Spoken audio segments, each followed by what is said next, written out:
Welcome to That Workplace Experience podcast, the podcast where we look at the best-in-class workspace and speak to the people behind the places.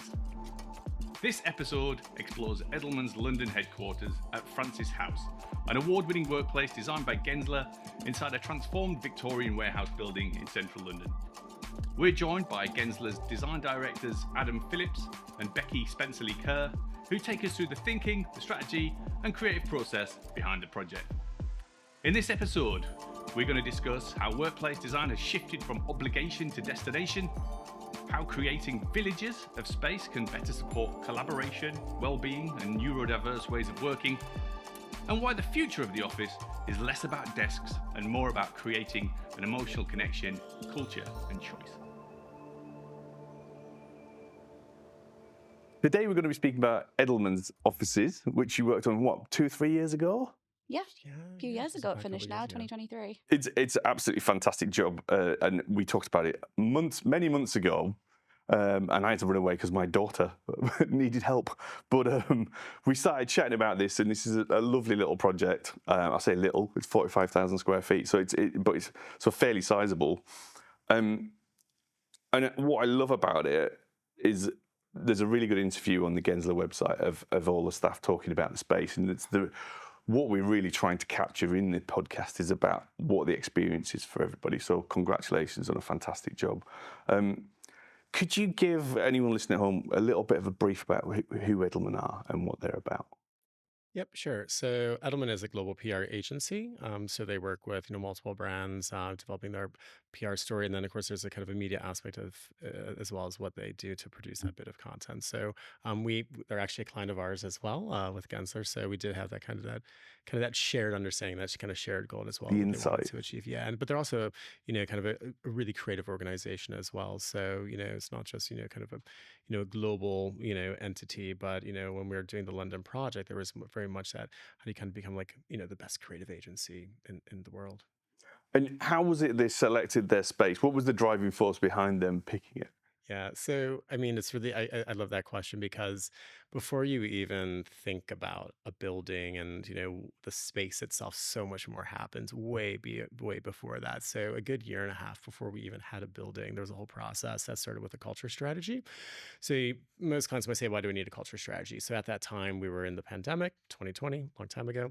And a lot of organizations were quite inflective in terms of what they wanted to be as an agency going forward, or their business and their operations. So we had worked with them to look at how they could develop a series of design and cultural tactics to enable organization in their workplace to kind of walk in the same step for that shared goal of being like the best creative agency. So what that meant was engagement with the client on the global level, with global key stakeholders, with our firm.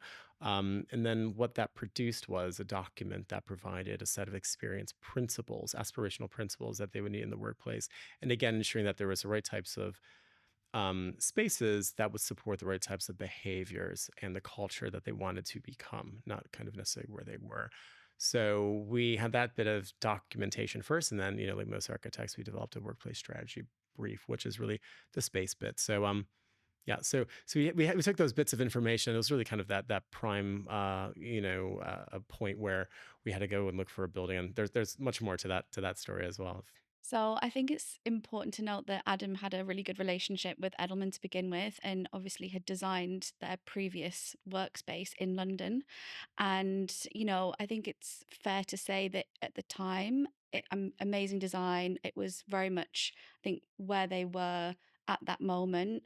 It's safe to say it was relatively corporate. And I think at the time then they had sort of moved past that in terms of who they were as a company, as a brand, the experience they wanted to create for their employees.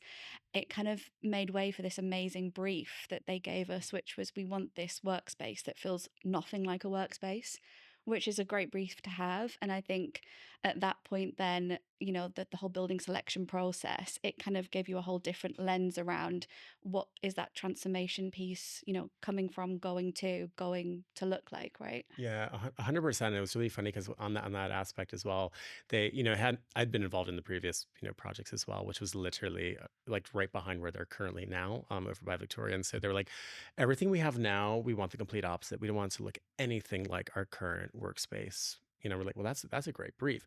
But then when we developed the kind of experience principles we were looking for in the new workplace, and then of course the amount of area we needed when we went to market, a lot of the buildings we were looking at were, traditional commercial office buildings that are kind of purpose built for, professional service based work. So what that means is when we were looking for like 55,000 square feet, what we found is kind of like the floor plates were all kind of the same shape to create a three-dimensional ecosystem in line with their vision aspiration.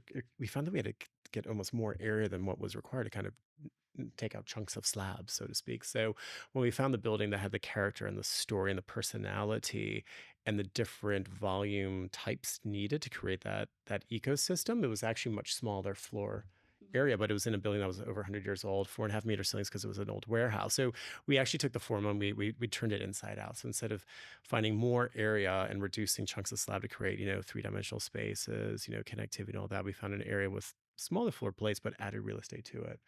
In a much older building. So in many ways, it kind of, with our sustainability hats on and our kind of like a heritage hats on, we love the fact that we were able to work with a much kind of quirkier, older building that some people would look at, through the corporate lens and say, oh, this cannot work. And we're like, there's so much opportunity here. And I think it helped that we saw it in a state of kind of demolition. They're, connecting with the building in the back. We met with a base build architect. So when you're seeing a building in that state of kind of demolition, reconstruction, you can kind of, we all share into the dream of what it could be, and we all kind of fell in love with it. The client did, we did. We just saw so much potential because it was just the opposite of everything else you see in the city.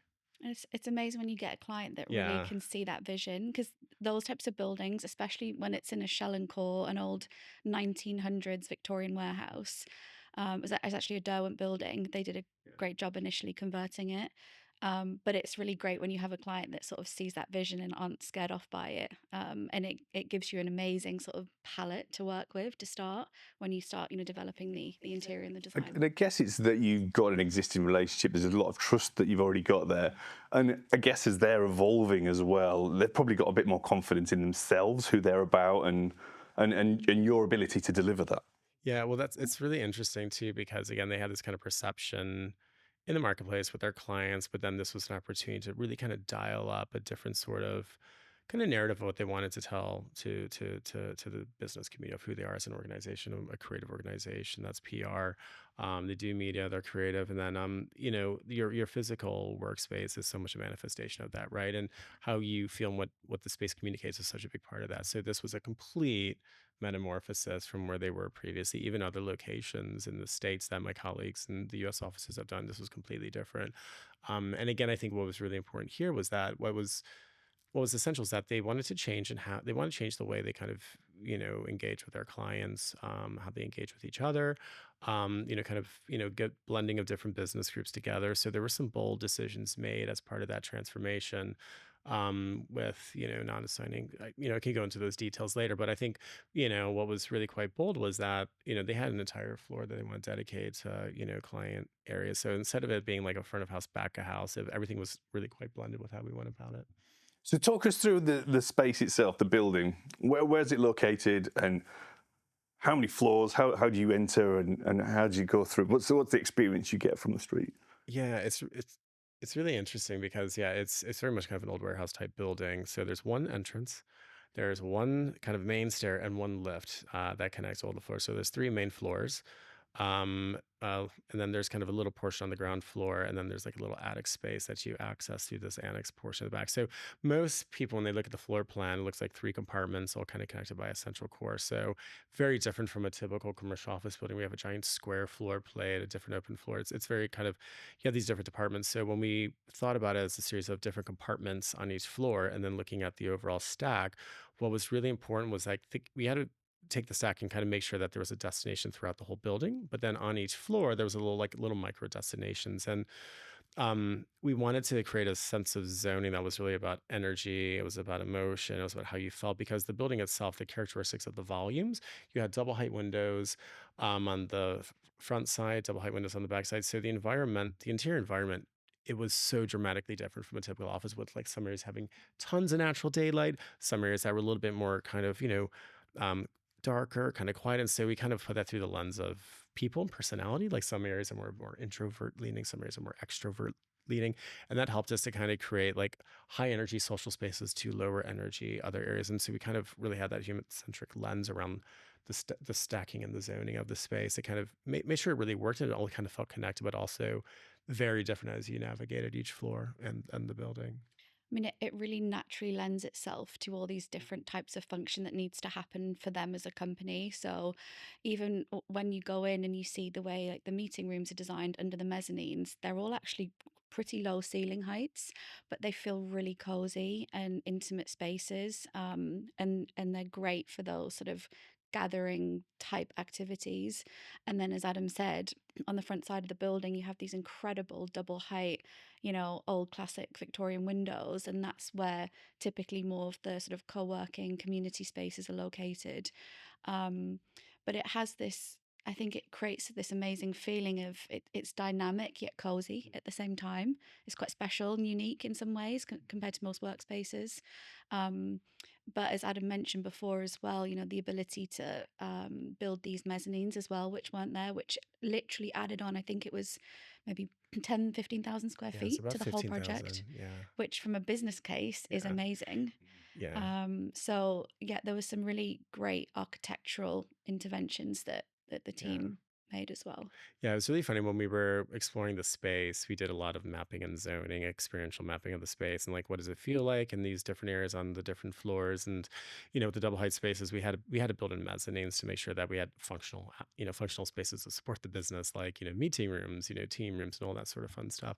But then the way you get up to the mezzanines with adding, we added in total 5 new mezzanines, 5 new stairs on top of what was already there.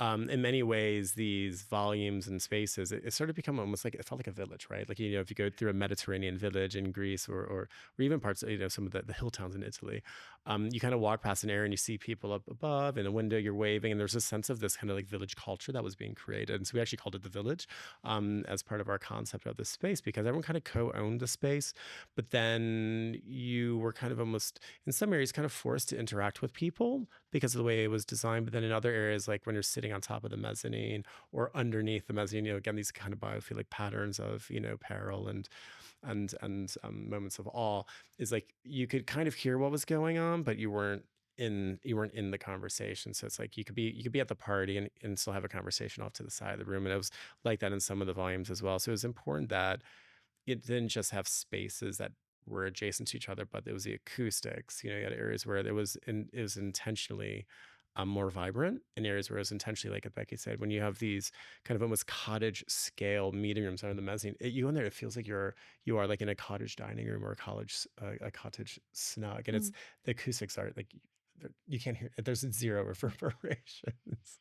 And I Yeah. think we're big believers in you can't do a one size fits all approach to workspace. And I think the importance of designing for neurodiversity and recognizing that many people work in very, very different ways. So having this amazing variety of settings and functions is so important. And not just that as well. I mean, the way Edelman works, they have actually quite different groups and teams within their business. Um, so this sort of village concept was, I think, it really appealed to them, and almost this idea that from a look and feel perspective, when we started to look at sort of the furnishing aspect, how you can sort of keep the whole space cohesive, but also give each sort of small village its own personality through different colours and textures and pattern. Is there a Gensler way of doing things? How do you unpick to make this really bespoke environment? How do you start to unravel what a client needs? I mean, I think this goes back to, again, something we definitely believe in is the strategic part at the beginning, where we place a lot of importance on sort of data gathering from our clients. We do what's called visioning sessions right at the start of projects. I mean, it's great working with someone like Edelman, who you already have a relationship with, and often you tend to understand them as a client. If you don't, then yeah, these visioning research data sessions are so important, and we ask all these brief questions. What's working about your current space, what's not. Tell us about your people. What's the aspiration? All these different questions. And that's really critical to the start. We also have some amazing people in our studios whose focus is purely on workplace strategy. And Adam with Edelman worked with our team, I believe in the US, on the strategic side to really have meaningful and data-backed sort of evidence-based design. I think you would describe it as. 100%. I mean, I think there's a big aspect of, the front end portion of a project, even before design really kind of starts. It's all the ingredients that go into design. Strategy. I say it's the DNA of design in many ways. Everything that Becky said is essential as well. Aside from understanding the spatial needs and all that sort of stuff, when it comes down to doing plans, we really not need to understand like what's the purpose of the project, right? So in commercial workplace, right? Is it a 10-year project? It's normally based on the length of the lease that they'll be in a building, right? Or are they purchasing the building? Is it a legacy project? Is it 20 years? How long are we thinking for the decisions we need to design for?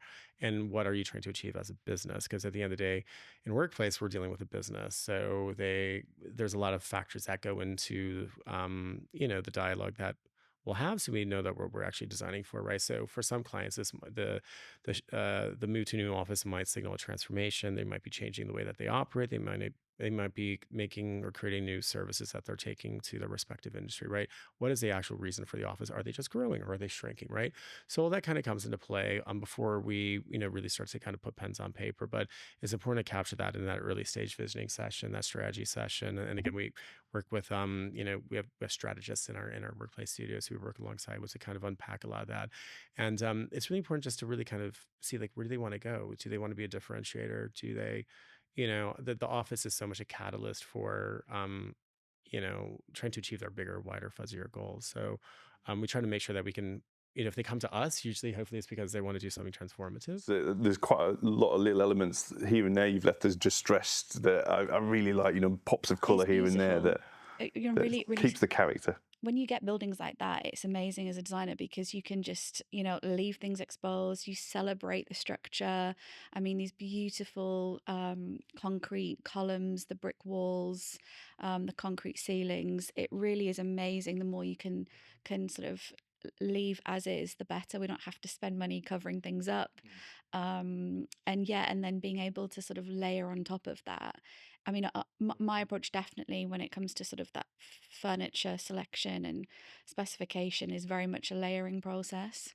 And you sort of you start with sort of the base build of the architecture, and then you layer these accent pieces on top. You look at color, pattern, texture, and then really you want to focus on that final sort of detail layer and styling and planting and biophilia and all these things. So I think, again, it's going back to that. It's different strengths, isn't it? Sort of create this amazing finished product. And what I really enjoyed about it as well is like, now when we're looking at, carving out this, like the micro zoning, as I kind of say sometimes, like, how do you actually want to feel in this particular area? Like when you're sitting on a piece of furniture, it's not just like sitting up, it's like, what are we doing right now? We're having a conversation on the sofa, but we want to feel comfortable. There's an area where, if it's a reception or it's like a little space before you go into, say, like interview rooms, like how are people feeling when they come for an interview?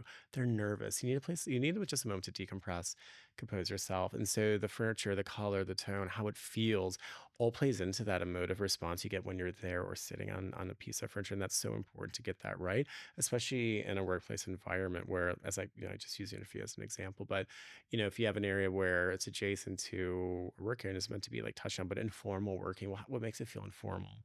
Okay, well, maybe the finishes need to be different. It shouldn't feel corporate. Well, what is corporate? It shouldn't have a white top, right?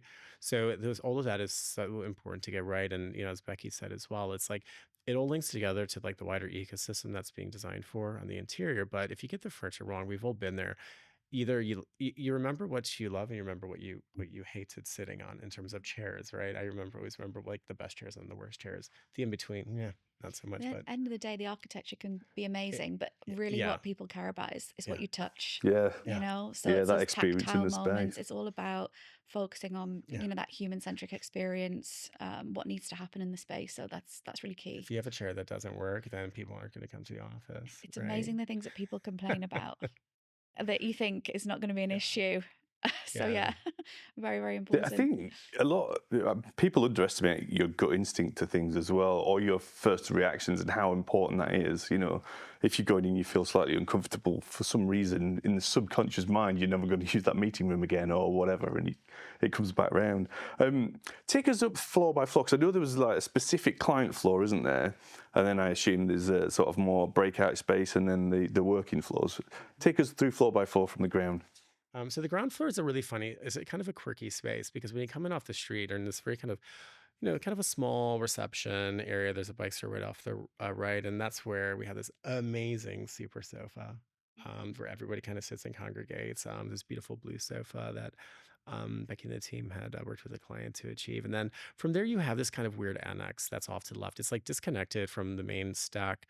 That goes the main stair stack that goes up to the other floors, and that's what we kind of called our kind of like our garden theater space. So it's funny because that's where it's the main sort of kind of canteen, so to speak, where there's they have breakfast there, teas and coffees, barista coffee, lunches.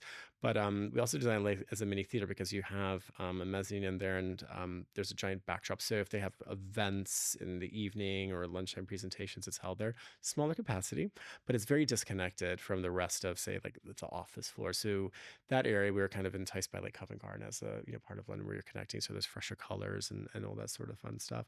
So clients will go there, all the staff go there, all kind of mingling, and then up on level 1, the floor directly above, that's the main sort of client floor. So you have an area where there's the primary meeting facility, flex meeting rooms, and smaller meeting rooms, and that's a bit more calmer.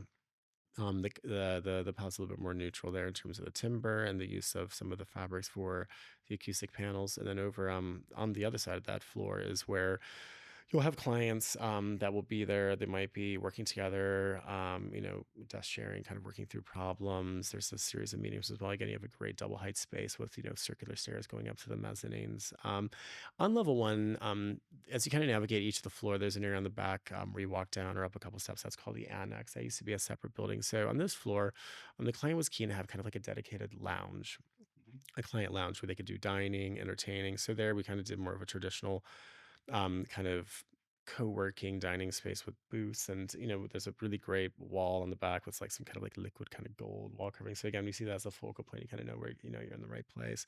It was funny because on the opening of the office, they had a big party, and immediately the space like flipped over to like a dining room. I mean, we really dialed up the volume Yeah. in terms of like the finishing. They're pretty And bold. Yeah. yes, they're bold. They're bold. And but- that they wanted that. They said, we want bold, we want something. Again, it feels very hotel.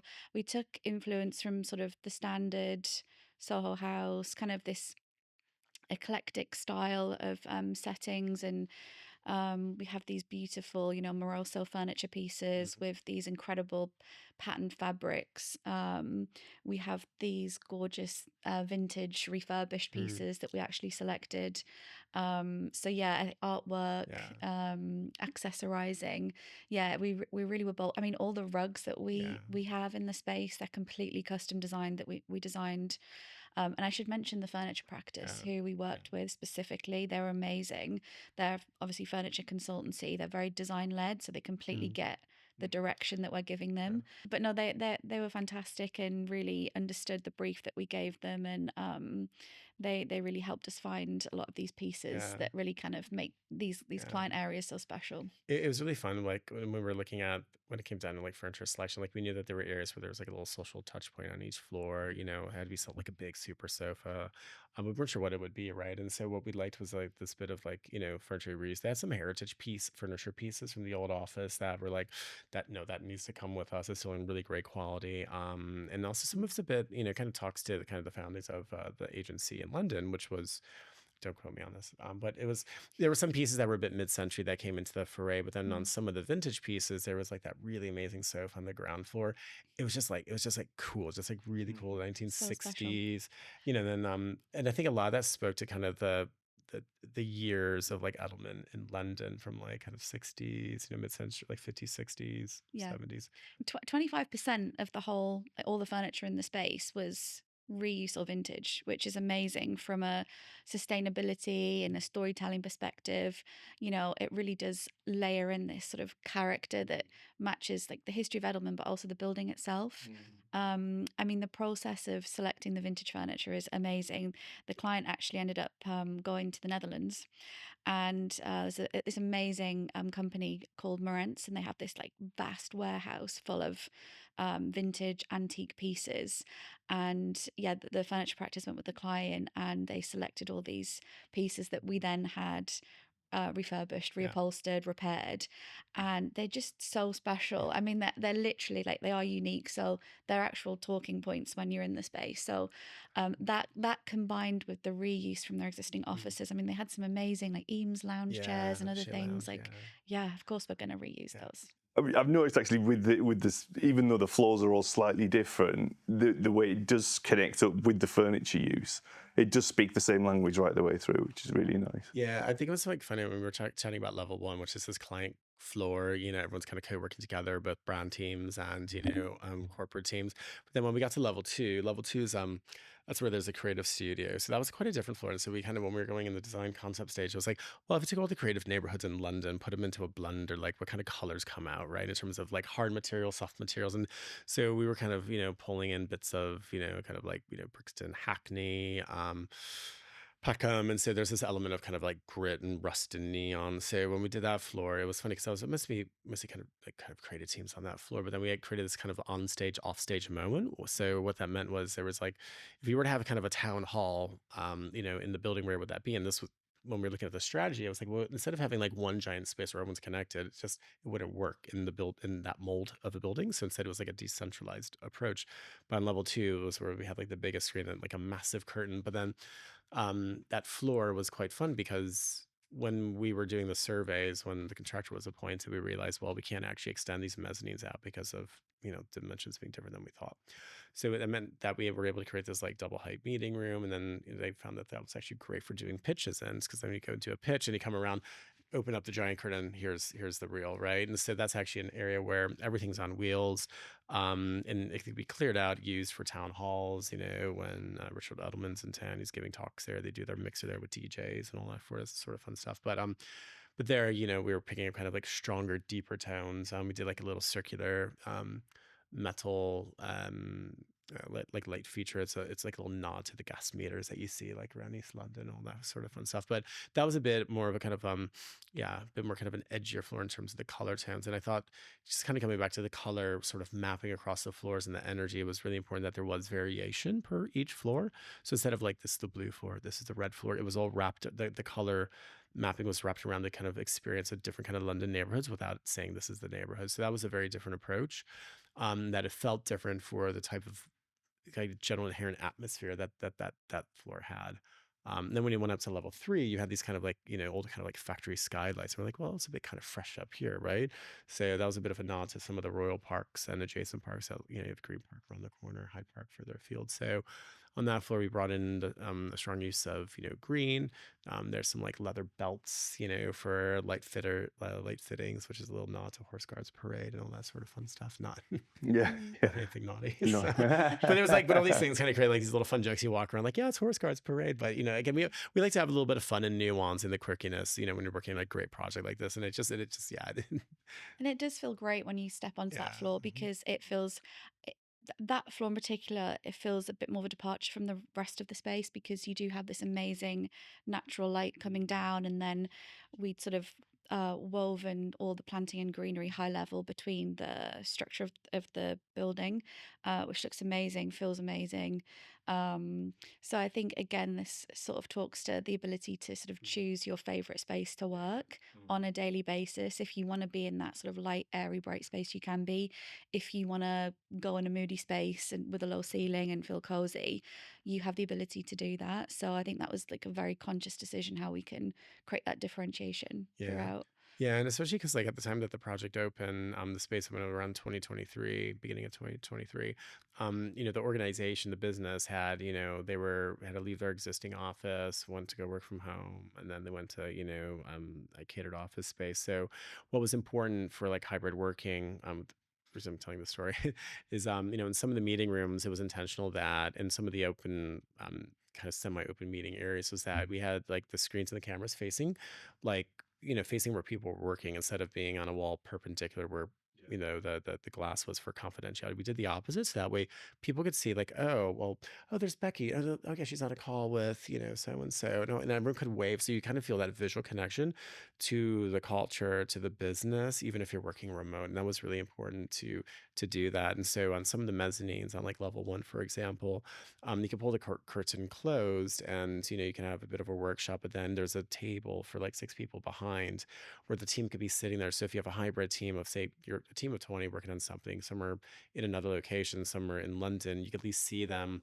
I in see. the So you distance. can So see the team it in was the important. background and the bustle, Yeah, you and got to have that visual connectivity to like the wider yes, organization. So it was a bit of just, again, being connected to something greater. So the technology and the positioning of it, just as simple as just putting on a wall where the camera was facing the team beyond, it was just those little moves make such a big difference. And kind of going back to level 1, because again, it's quite a dynamic floor. In that you have the client floor, it could be quite active. We wanted to create a bit of a quiet space, so we did the hush gallery.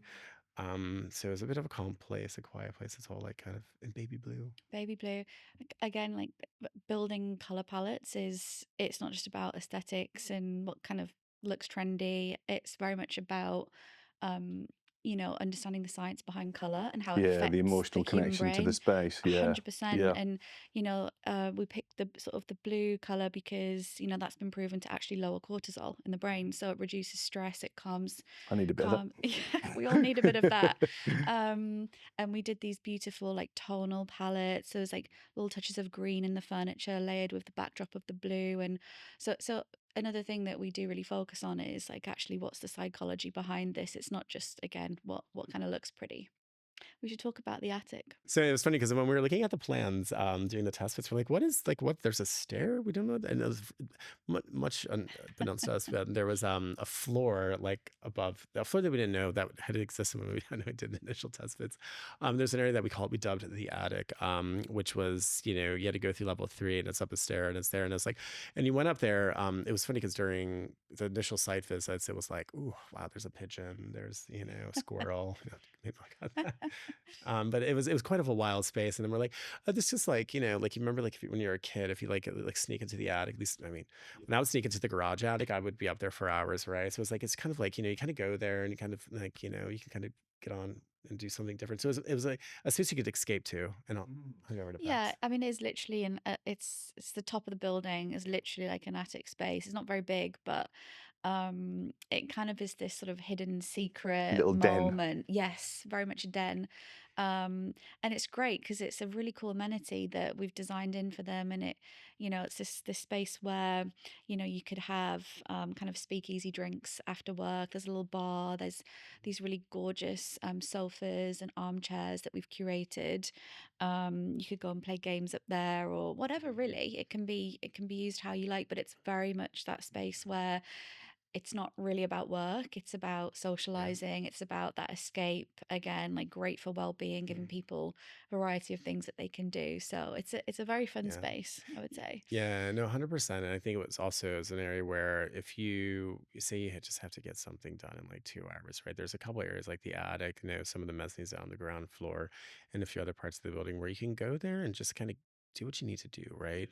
But you don't want the distraction of being on a typical workstation, because when you're there, then you're a bit more visible, right? So it's important to create areas where you're not necessarily hiding, you're visible, but you're just there. There's an environmental kind of segregation to that space that allows you to a bit more focus. So it's really important that from a functional and performance perspective, it worked well, but also it felt different, but it felt good, like you want to be there. So, Monday mornings, or like, Thursday, mid afternoons, people go in there to just quickly kind of maybe get something together before you get on a call, I right? think what we've seen a lot of, and I'm sure you're the same, since that period of time at home over COVID, people's experience of the workplace is really amplified, I think, and is especially on the neurodiverse side, where people recognize the performative aspect of being always on and trying to do this performance element, but those places to escape to. And I love little Easter eggs of stuff you can discover and find, like it sounds like the attic is.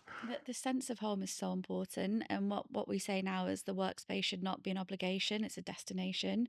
And it's so true, because it's like, actually, how has your workspace going to add value to your day? What's actually drawing you to it?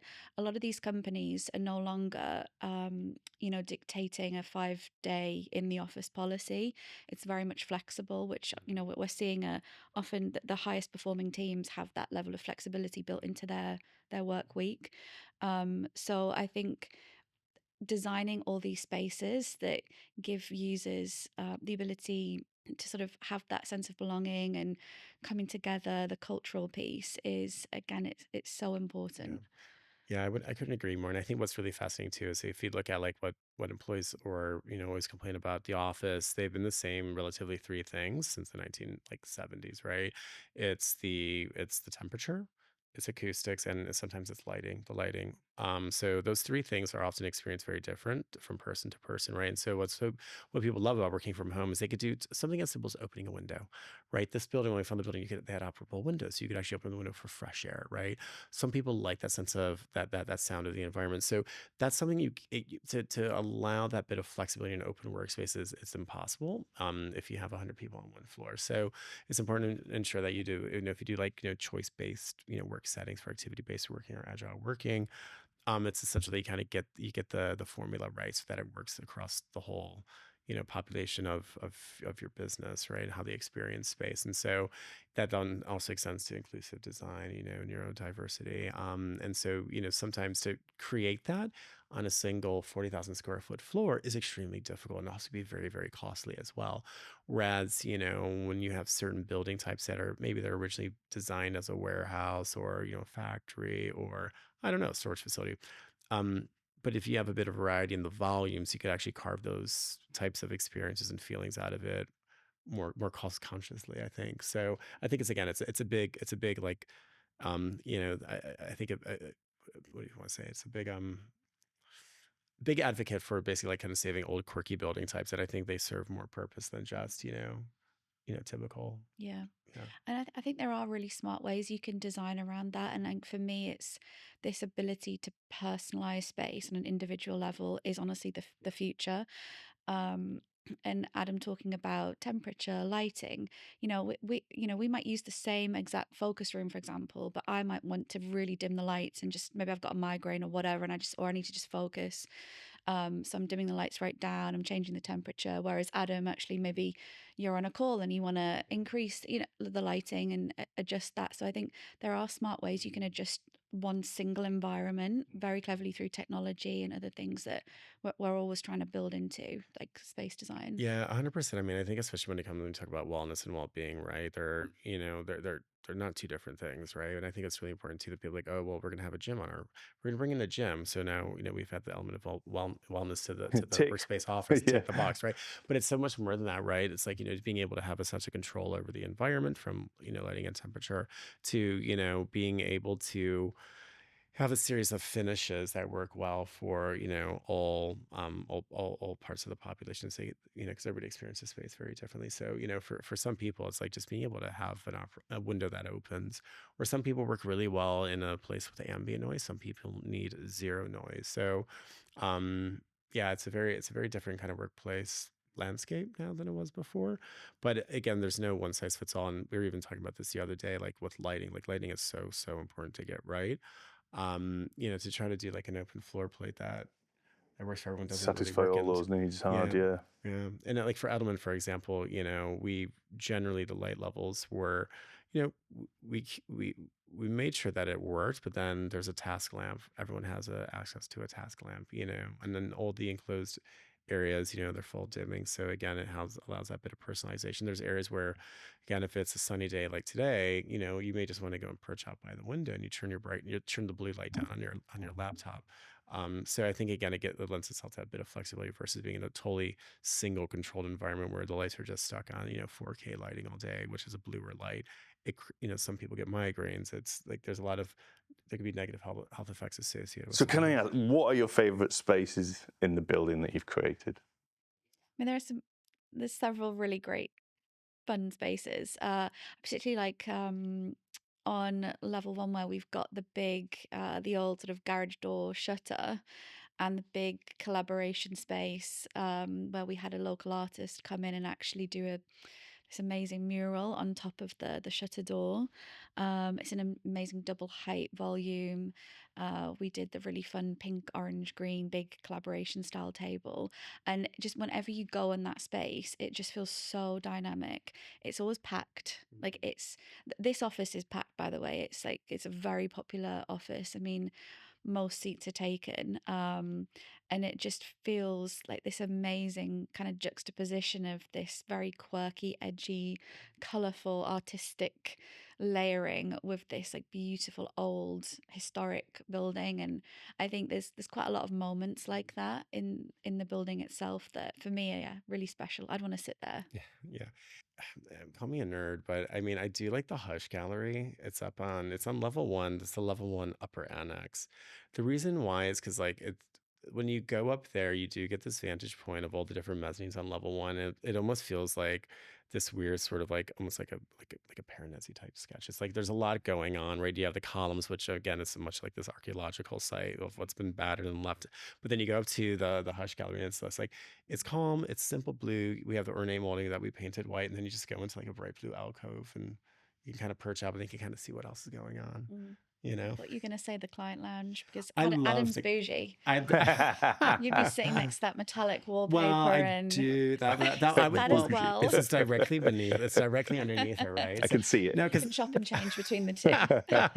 definitely. Well, no, because originally I was gonna say that because I do love that white and gold wall covering, which again it was meant to be elevated. It's a bit nuanced, but yeah, that's a super fun space. And then the Moroso sofas.